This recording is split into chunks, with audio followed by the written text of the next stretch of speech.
অখিল গগৈলৈ কংগ্ৰেছৰ এটা প্ৰশ্ন। বিভিন্ন আমাৰ 16টা সংগঠন, তাৰ মাজত সৰু বৰ বহু ৰাজনৈতিক দল আছে। তাৰ অৰ্থ এইটো নহয় যে প্ৰত্যেককে পিঠা ভগোৱাৰ দৰে 126খন আসন ভগাই দি মিত্ৰতাৰ নামত মিত্ৰজোঁট কৰা। আমাৰ মূল লক্ষ্য হ'ল বিজেপিক পৰাজিত কৰা। কংগ্ৰেছে কি ভাবে? তেখেতে শিৱসাগৰ বিধানসভা আসনখনত কংগ্ৰেছৰ সমৰ্থন নহ'লে 2026ত জিকিব পাৰিবনে? আমি কিন্তু ভাবোঁ যে আমাৰ সমৰ্থন নহ'লে তেওঁ তাত পৰাজিত হ'ব। উপনিৰ্বাচনৰ ফলাফলত ধৰাশায়ী কংগ্ৰেছ, 5টাকৈ সমষ্টিত বিজয় ধ্বজা উৰুৱালে শাসক শিবিৰে। সেই ফলাফলৰ পাছতে কংগ্ৰেছক আক্ৰমণৰ লক্ষ্য কৰি লৈছিল অখিল গগৈয়ে। একাধিকবাৰ সমালোচনা কৰি উপনিৰ্বাচনত পৰাজয়ৰ বাবে কংগ্ৰেছক জগৰীয়া কৰিছে অখিলে। অখিলে আক্ৰমণৰ লক্ষ্য কৰি লৈছে গৌৰৱ গগৈকো।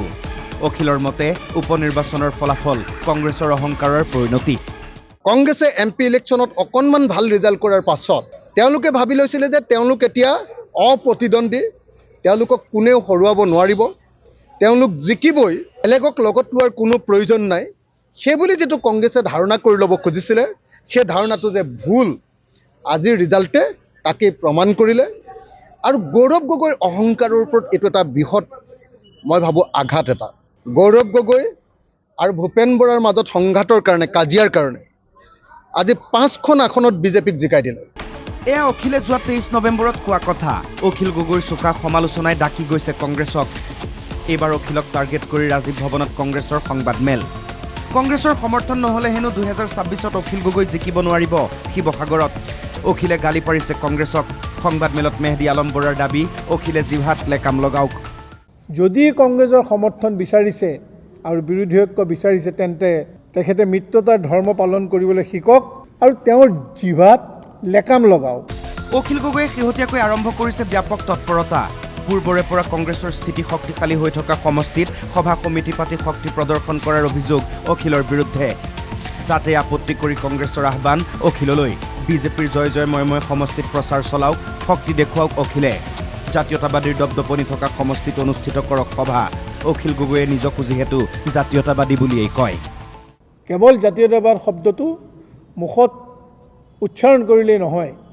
গতিকে আমি ভাবোঁ যে জাতীয়তাবাদী আঞ্চলিক দল হিচাপে অখিল গগৈয়ে য'ত জাতীয়তাবাদী ভাৱধাৰা, জাতীয়তাবাদী আদৰ্শৰ প্ৰভাৱ বেছি, সেই অঞ্চলসমূহত গৈ তেওঁ ৰাজনৈতিক দলৰ সাংগঠনিক ভেটি বৃদ্ধি কৰক।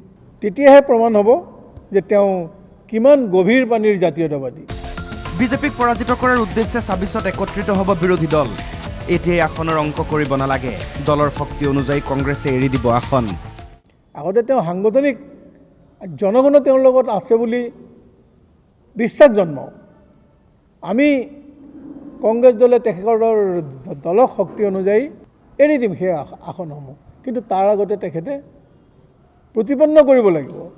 কেৱল ভাগ বতৰা কৰাৰ নামত ভাগ বতৰা কৰা, ৰাজনৈতিক কৰ্মসূচী কাষৰীয়া কৰি থৈ কেৱল আসন ভাগ কৰি ক্ষমতাৰ ৰাজনীতি কৰাৰ পক্ষে আমি নাই। ৰাইজে কোৱা বুলি কৈ সংবাদমেলত কংগ্ৰেছৰ অভিযোগ, অখিল গগৈয়ে বিজেপিৰ সহায়ক হোৱাকৈ স্থিতি গ্ৰহণ কৰিছে নেকি?